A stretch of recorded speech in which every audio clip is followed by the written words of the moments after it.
Hello students, here we are with our 10th chapter of English from class 7th, and our chapter name is An Alien Hand and our book name is An Alien Hand.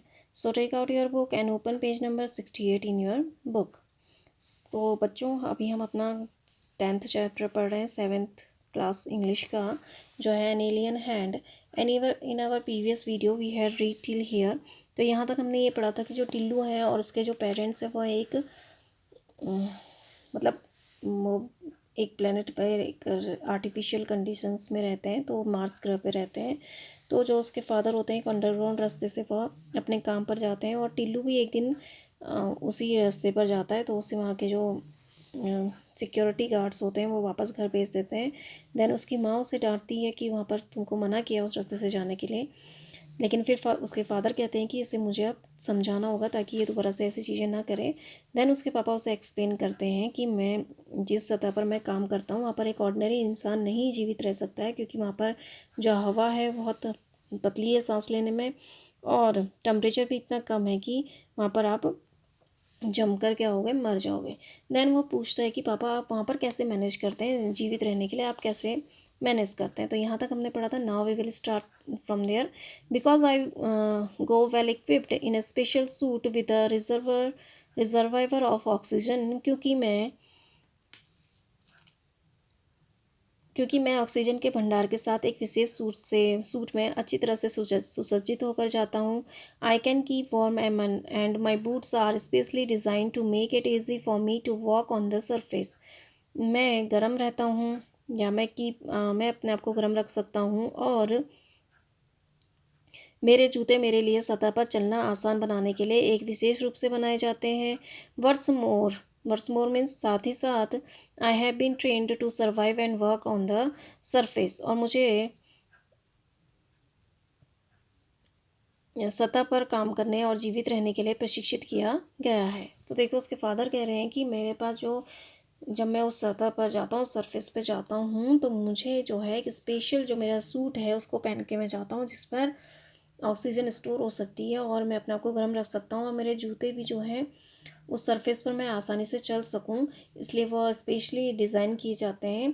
और इसके साथ ही साथ मुझे उस surface पर काम करने के लिए और सर्वाइव रहने के लिए ट्रेन किया जाता है। जैसे आपने देखा होगा कि दूसरे ग्रह पर जब जाते हैं तो एक स्पेशल सूट पहन के वो जाते हैं जिससे वह वहाँ पर आसानी से रह सके और उनको वहाँ पर काम करने के लिए और उनको वहाँ पर सर्वाइव करने के लिए पहले से ट्रेंड किया जाता है। ठीक है, तो ऐसे ही उसके पापा भी, टिल्लू के फादर भी उसको बता रहे हैं। There was a time when our forefathers lived on the surface quite naturally. एक समय था जब हमारे पूर्वज सतह पर काफ़ी स्वाभाविक रूप से रहते थे। Indeed they did so for millions of years. वास्तव में उन्होंने ऐसा लाखों वर्षों तक किया। बट टाइम्स चेंज, लेकिन समय बदल गया है। The very sun which had provided us with sustenance turned hostile. सूरज जिसने हमें जीविका प्रदान की शत्रुतापूर्ण हो गया। It changed only slightly.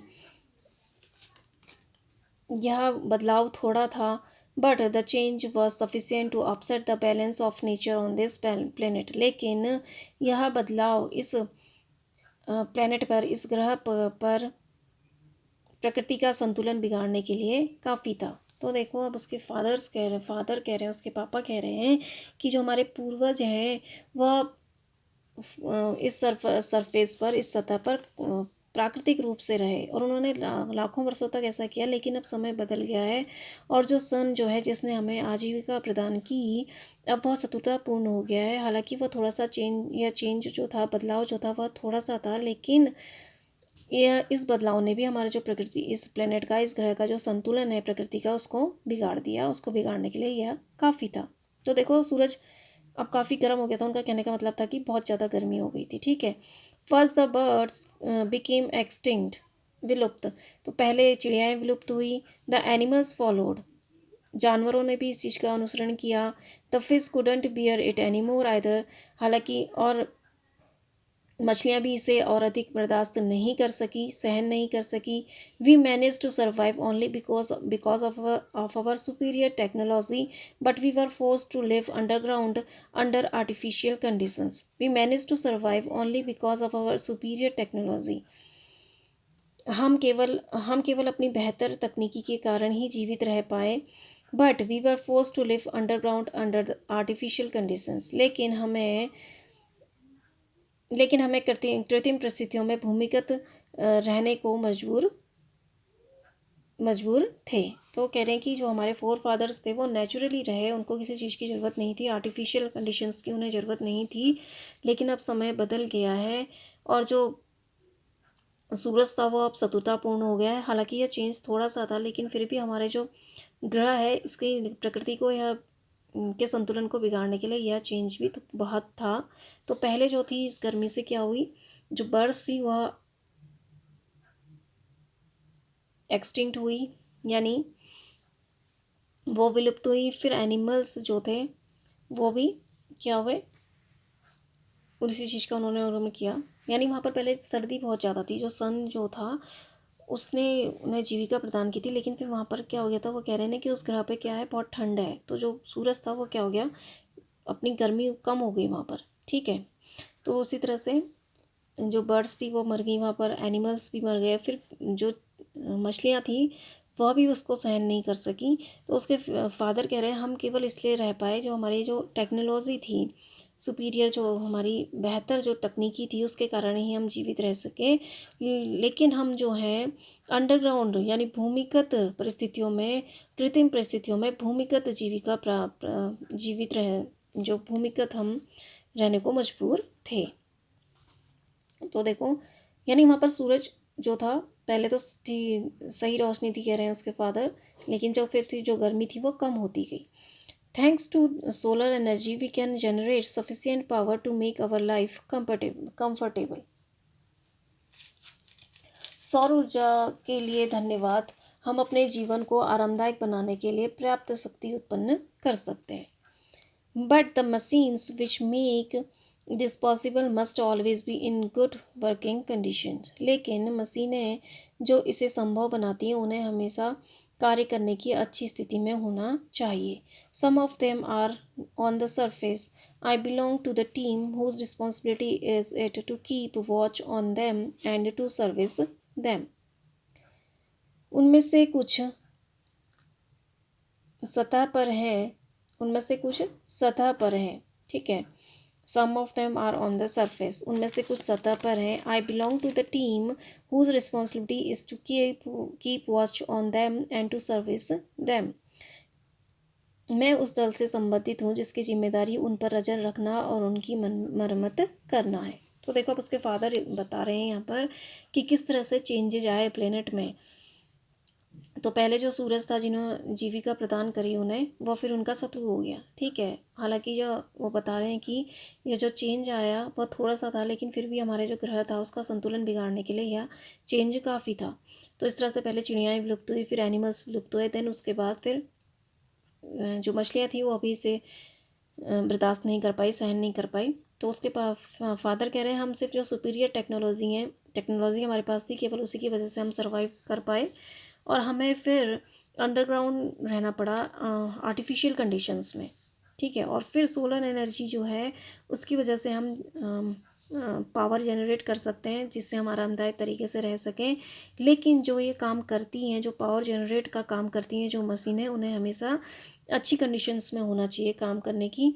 तो फिर उसके फादर ये कह रहे हैं कि अब मैं उस दल में से हूँ, उस टीम में से हूँ जिसका काम है कि उन मशीनों को देखना और उनकी मरम्मत करना कि वह ढंग से काम कर रही हैं या नहीं।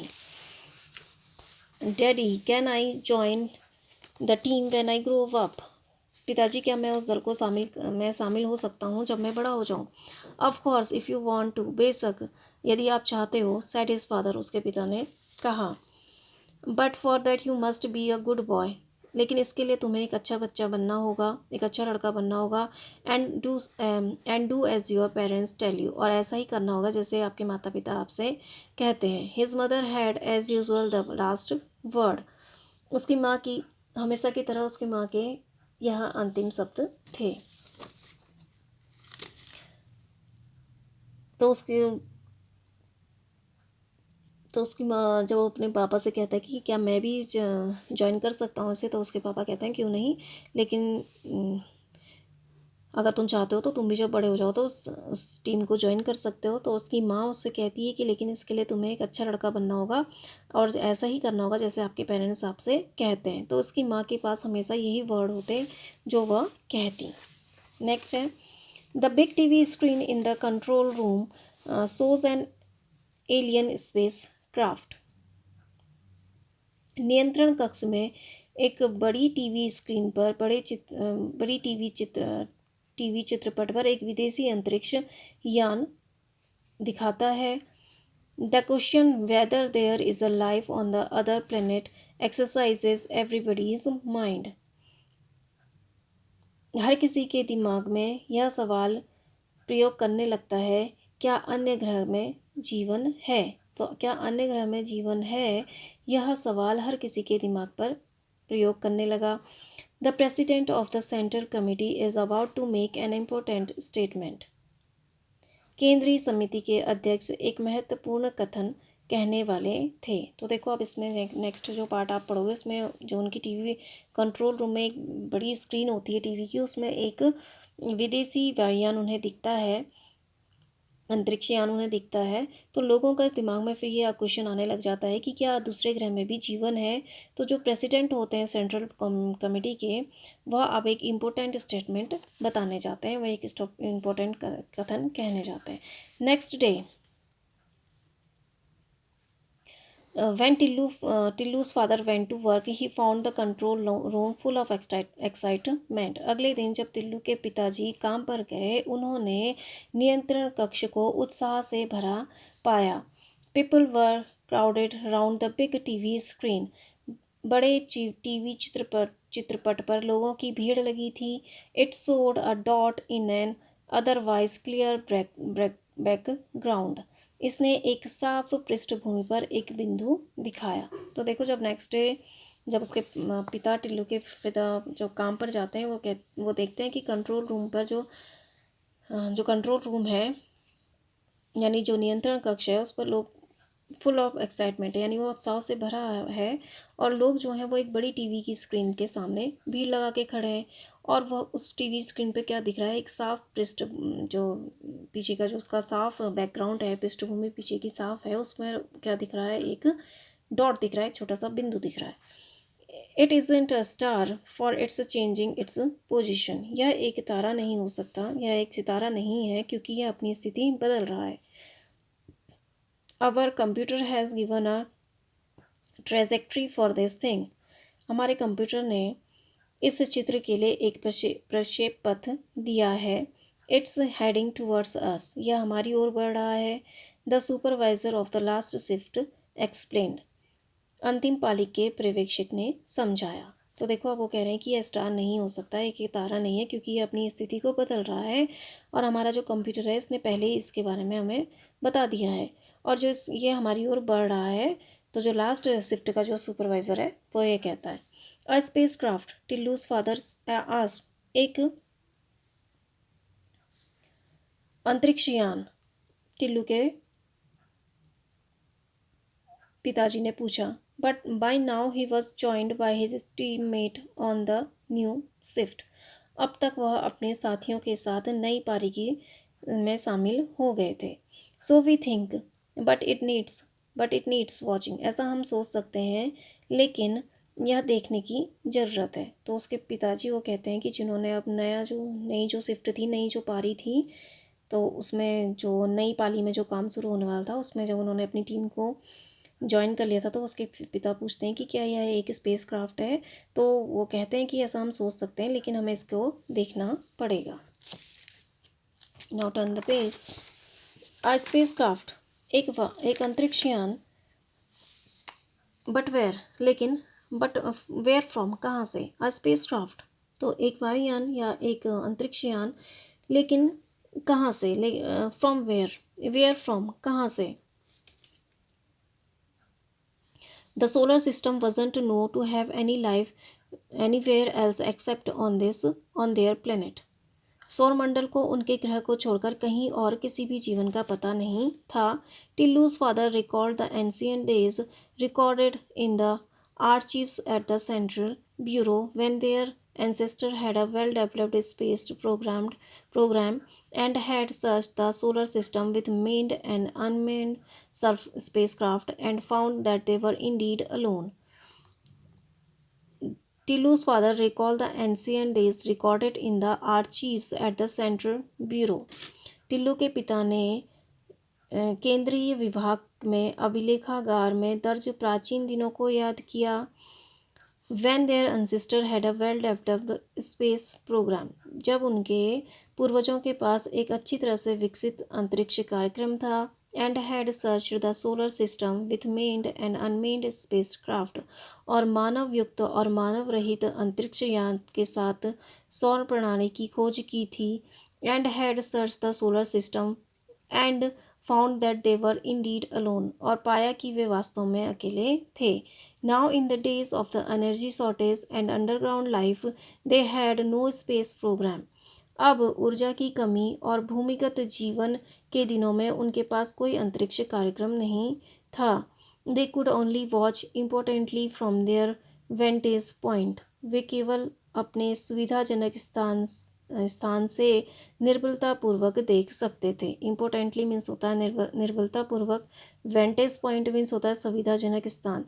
वे केवल अपने सुविधाजनक स्थान से निर्बलतापूर्वक देख सकते थे। तो देखो, जब उसके वो कहते हैं कि एक स्पेस क्राफ्ट, तो वो कहते हैं कि कहाँ से आएगा। हमारा जो सोलर सिस्टम है उसको सिर्फ इस प्लेनेट के अलावा कहीं और की जानकारी नहीं है कि कहीं पर और जीवन होगा।